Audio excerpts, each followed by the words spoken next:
Nouvelle vidéo pour toujours sous Python, pour comprendre un petit peu comment nous pouvons utiliser les variables, les opérations que nous pouvons avoir sur les différentes variables, et analyser un petit peu les différents types de variables auxquels nous serons confrontés.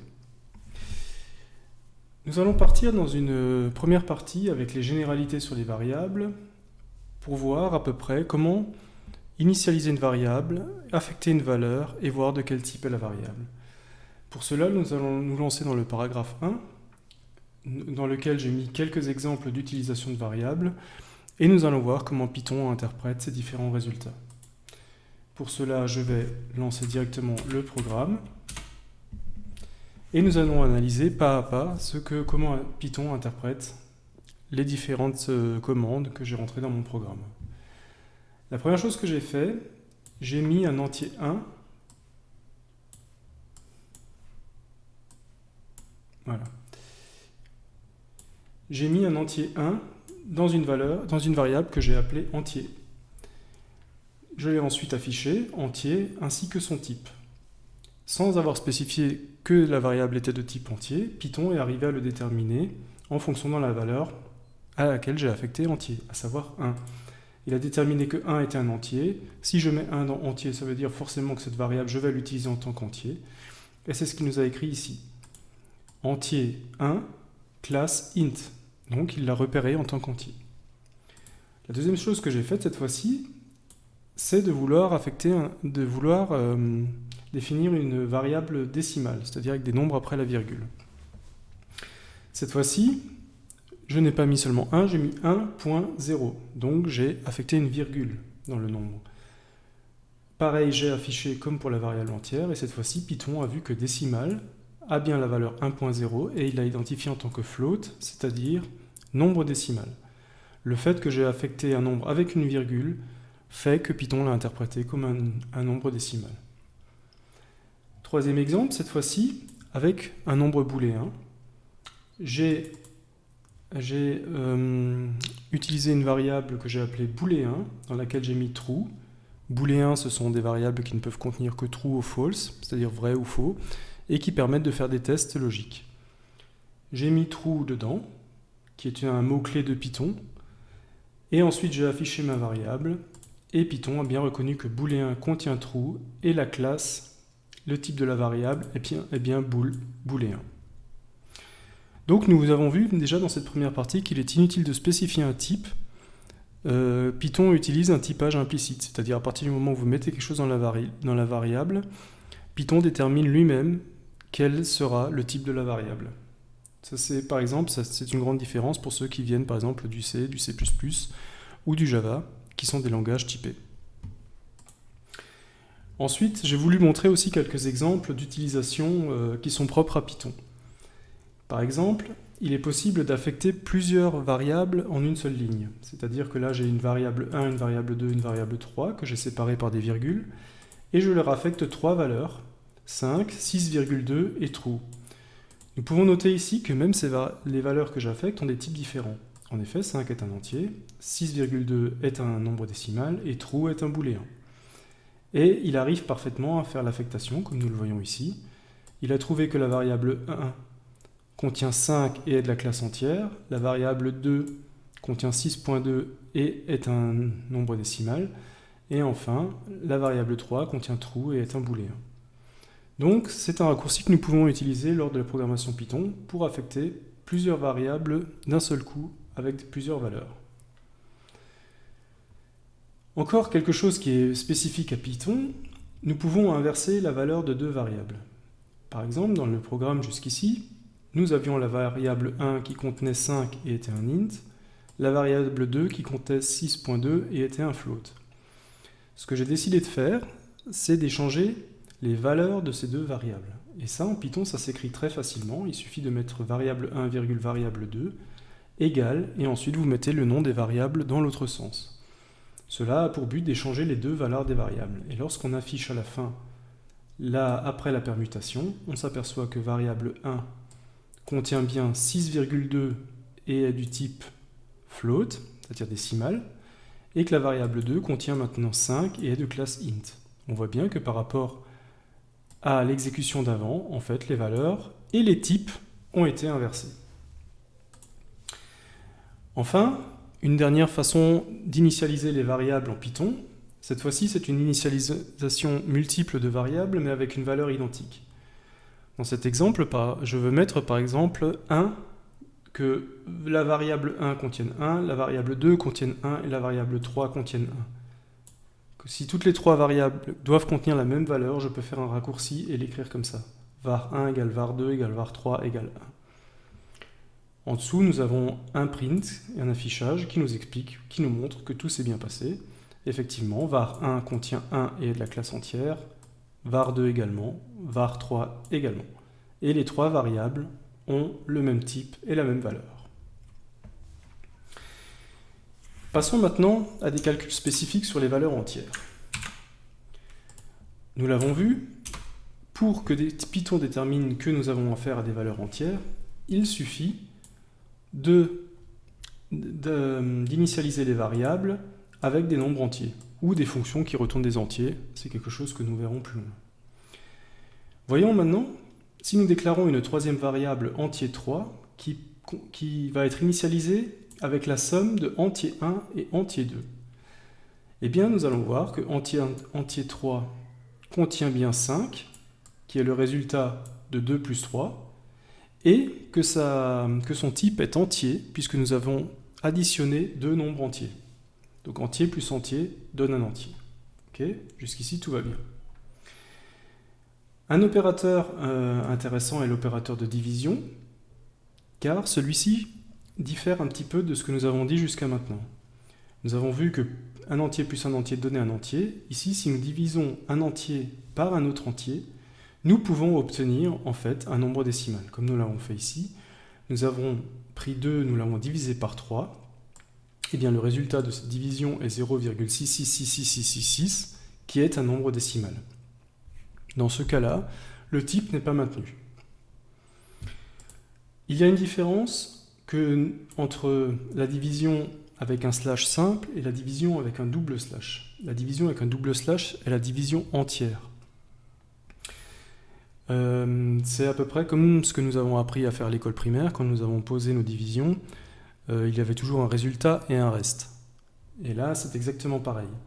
Le reste de la division entière, 2 divisé par 3 donne 0, qui est de la classe int entier, puisqu'il y a 0 fois 3 dans 2. Si on divise 2 par 3, on obtient 0, reste 2. C'est ce que nous allons voir avec l'opérateur modulo qui suit. En fait, le modulo, qui peut être associé à la division entière, est en fait le reste de la division entière. Nous avons repris 2 modulo 3. Cette fois-ci, le résultat est 0, reste 2. C'est ce que nous avons ici. Le résultat de 3 est 2, et encore une fois de la classe entier. Cette fois-ci, il n'y a pas de nombres décimaux. La division est faite avec une solution entière et un reste entier. Enfin, si nous voulons avoir ces deux résultats groupés en une seule méthode, nous avons la fonction divMod qui fait ça, qui prend en argument un nombre entier et un deuxième nombre entier, qui fait la division du premier par le deuxième, et qui renvoie le résultat de la division entière, ainsi que le reste. Et tout ça est fait en une seule opération. C'est ici ce que nous avons sur cette ligne. Nous avons divisé 2 par 3, la solution est 0, et il reste 2. Les deux résultats étant de type entier, puisqu'il s'agit de la division entière. Passons maintenant à quelques calculs sur les nombres décimaux. Nous allons voir quel changement se passe entre les nombres décimaux et les nombres entiers. Au niveau de l'affectation, déjà, nous avons une première constatation. Python considère que nous avons un nombre décimal à partir du moment où le nombre contient une virgule. 2.6, 2.5, 3.6 sont des nombres décimaux, donc Python considère que les variables décimale 1 et décimale 2 sont, elles aussi, des variables qui contiennent des nombres décimaux. Cette fois-ci, nous avons fait une somme de deux nombres décimaux, donc 2,5 plus 3,6, et nous obtenons bien le résultat de 6,1 qui est un résultat, lui aussi, en nombre décimal. La question qui peut se poser maintenant, c'est de dire, ok, si j'ai 2.5, on voit très bien que c'est un nombre décimal, mais si maintenant j'avais un nombre 2, mais que je voulais qu'il soit considéré par Python comme un nombre décimal quand même, comment est-ce que je pourrais faire? Eh bien, Python offre deux possibilités à ça. Nous avons par exemple affecté à décimal 4 le nombre 7. 7 aurait été considéré comme un entier par Python si nous n'avions rien ajouté, mais nous avons utilisé le constructeur float qui spécifie à Python que ce 7 doit être considéré comme un nombre décimal. Et si nous regardons le résultat de décimal 4 a été converti en 7.0 et sa classe est décimale, son type est décimal. Ceci est une première solution. Une autre a été utilisée pour décimal 5 ici. Eh bien, ça a été de dire, au lieu de mettre 9 seulement, artificiellement, nous avons créé un décimal à partir de 9, c'est-à-dire que nous avons affecté 9.0 à décimal 5 pour, une fois de plus, indiquer à Python qu'il a affaire à un nombre décimal et qu'il considère 9 comme un nombre décimal. Ensuite, nous avons essayé de voir comment se passe la division entre deux nombres.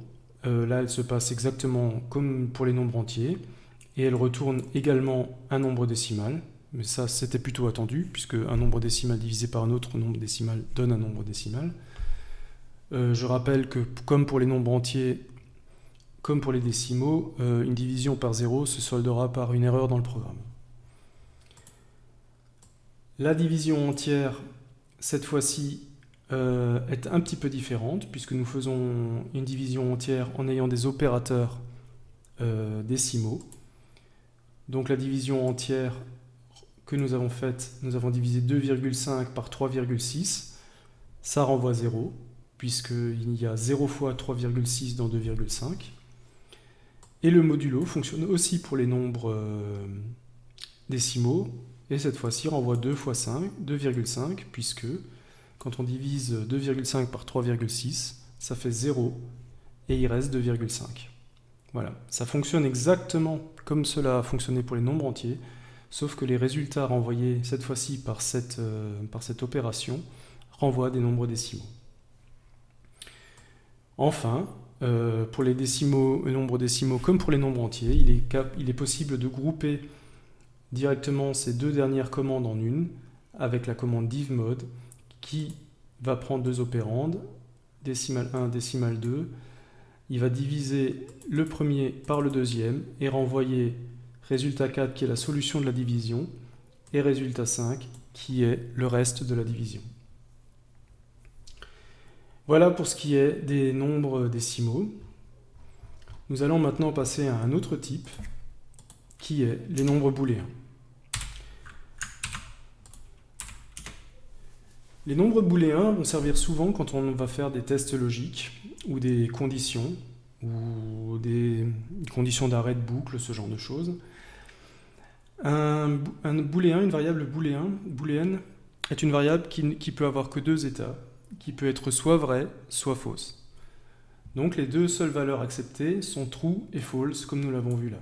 Donc j'ai affecté une variable valeur vraie avec la valeur true, une variable valeur faux avec la valeur false. Et nous allons suivre un petit peu les opérateurs sur les booléens qui sont un peu différents des nombres décimaux ou des nombres entiers. Nous avons déjà un opérateur non qui inverse en fait la valeur du booléen. C'est-à-dire que non valeur vraie va devenir faux et que non faux va devenir vrai. En fait, il y a juste une inversion qui est vraie. Non vrai donne faux, non faux donne vrai. C'est juste, vous avez vu que les booléens, il y a deux états. Là, c'est juste la variable booléenne est dans un état, le non renvoie à l'autre état. En fait, il prend l'opposé. Vous avez deux opérateurs logiques encore qui sont le et le ou. Cette fois-ci, l'opérateur et renvoie vrai si les deux valeurs sont vraies. Donc là, nous avons une valeur vraie et une valeur fausse. Donc l'opérateur et rendra faux, puisque lui ne renvoie vrai que si les deux sont vrais. Et enfin, l'opérateur ou qui renvoie vrai si une des deux valeurs est vraie et renvoie faux si les deux opérateurs sont faux, et renvoie vrai si les deux sont vrais. Au moins une doit être vraie pour envoyer vrai. Voici des opérateurs que l'on ne voit que sur les booléens.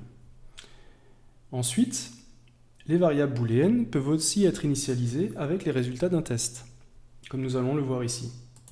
Par exemple, j'ai deux entiers 1 et 4 que je veux comparer. Si je dis 1 inférieur à 4, nous savons que 1 est inférieur à 4, donc ce test-là est vrai. Et donc, dans bool 1, dans valeur bool 1, nous renvoyons vrai. Voilà, la variable booléenne a récupéré le résultat du test. Pour les mêmes raisons, nous continuons à faire d'autres tests. Est-ce que 1 est supérieur à 4? Cette fois-ci, le test n'est pas vrai. Et donc, la valeur de bool 2 est fausse. Voilà, c'est encore une fois le résultat du test qui est affecté dans la variable. Nous pouvons faire un test d'égalité. Alors là, j'attire votre attention sur le fait qu'un test d'égalité s'écrit avec 2 fois égal, puisque une fois égal est déjà pris par l'affectation à une variable. C'est source souvent d'erreurs au niveau des conditions. Donc, est-ce que 2 égale 2? Eh bien, c'est un test qui a l'air d'être complètement correct. Et c'est pour cela que dans valeur 3 bool, nous avons true. L'opérateur de différence, cette fois-ci, c'est un point d'exclamation égal. Et donc, est-ce que 2 est différent de 2? Cette fois-ci, ce n'est pas vrai. Et donc, la valeur booléenne 4 est à false. Enfin, je voudrais encore attirer votre attention sur quelque chose qui peut également poser problème. J'ai fait un test, cette fois-ci, et j'ai mis des cotes. Est-ce que 2 entre cotes est inférieur à 14 entre cotes? Et si nous regardons la valeur de bool 5, vous allez voir que bool 5 a répondu que c'est faux, cette fois-ci. Alors pourquoi ce test répond faux? Eh bien tout simplement parce qu'à partir du moment où nous mettons des cotes autour des valeurs, nous avons transformé le 2, nous ne considérons plus que 2 est une valeur entière et que 14 est une valeur entière, nous considérons que 2 est une chaîne de caractères, comme 14, et comparer des chaînes de caractères entre elles revient à les comparer dans l'ordre alphabétique. Et c'est-à-dire qu'il regarde les premiers caractères de chaque chaîne, et là il a un 2, là il a un 1, donc il estime que 1 devrait être avant 2. Et c'est pour ça, il ne compare plus les valeurs numériques 2 et 14, mais il compare les chaînes de caractères. Et donc là, ça peut être un peu inattendu, quand on n'y prend pas garde, mais ce test-là renvoie effectivement false. Et il a bien raison. Donc il faut toujours faire attention de voir les valeurs que l'on compare et leur type. Enfin, nous allons voir quelques spécificités des booléens en Python. Ce sont des choses qui ne sont pas forcément innées et sur lesquelles j'aimerais rester parce que cela va nous simplifier dans les prochains temps comment nous allons écrire nos conditions. Donc dans Python, pour ce qui est des valeurs numériques, Python considère que 0 est faux et que tout le reste est vrai. Donc nous avons fait un test par exemple, nous avons pris une valeur booléenne et nous avons utilisé le constructeur bool avec l'entier 0 et vous voyez que pour une valeur 0, il nous renvoie faux. Ensuite, nous avons fait avec bool 1 et vous vous rendez compte que bool 1 est true.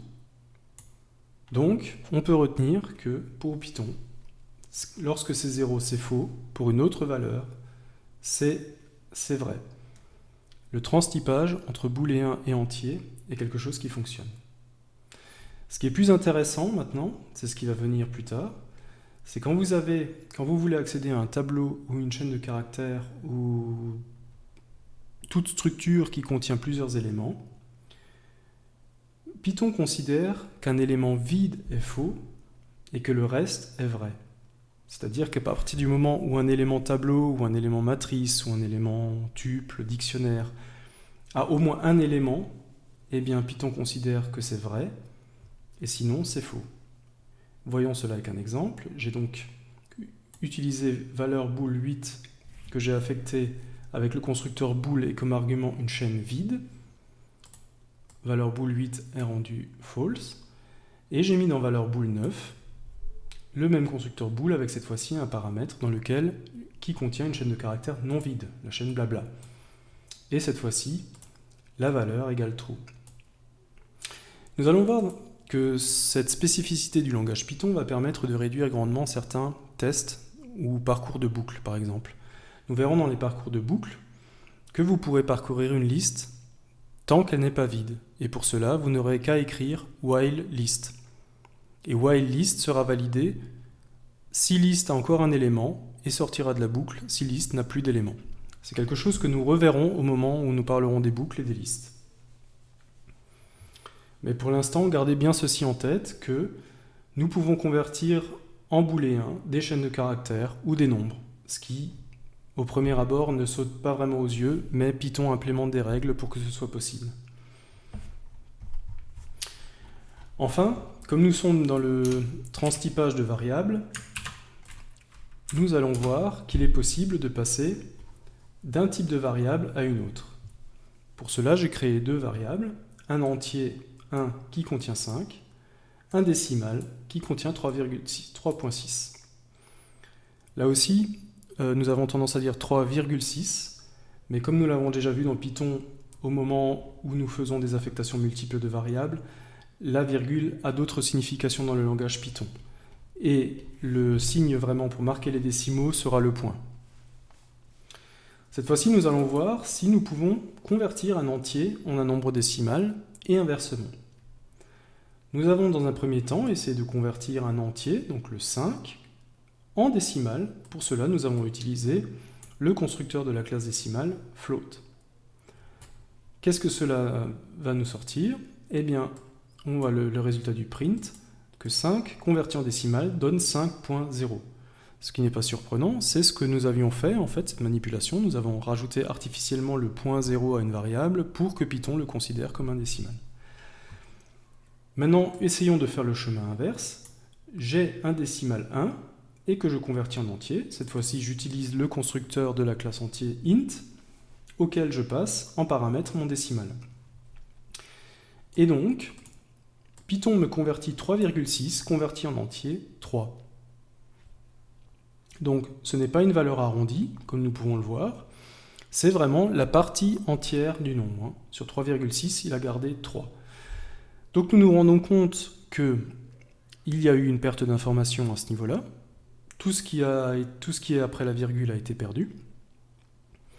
Donc il faut faire, quand nous faisons des calculs très longs ou en Python, le type, il peut être très intéressant de vérifier le type pour pas qu'à un moment, nous nous retrouvions à calculer des entiers et que nous perdions en précision sur notre calcul.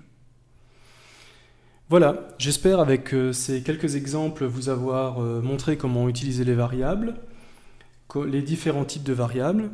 Cette vidéo n'a pas tout couvert, j'aimerais encore faire une vidéo sur les chaînes de caractères et le formatage que l'on peut faire sur ces chaînes, mais comme c'est quelque chose d'assez volumineux, j'ai voulu scinder cette vidéo en deux. Et j'ai essayé d'attirer votre attention aussi sur les quelques pièges de programmation qui ne sont pas toujours visibles, qui ne sont pas toujours innés et qui au début nous font perdre énormément de temps parce que le programme a l'air juste et pourtant il ne fonctionne pas correctement. Et ce genre de truc, ça peut nous faire perdre vite quelques heures. Donc voilà, je vous laisse maintenant avec ce programme, je vous laisse jouer avec les variables, essayez de voir un peu si vous pouvez vous aussi faire des calculs un peu plus complexes, si vous pouvez, avant de taper entrée, essayez de voir si vous pouvez vous-même vous projeter dans le résultat et essayer de le découvrir avant qu'il vous soit donné. Et je vous donne rendez-vous bientôt pour la suite de l'exploration des variables sous Python. Et je vous souhaite une bonne journée.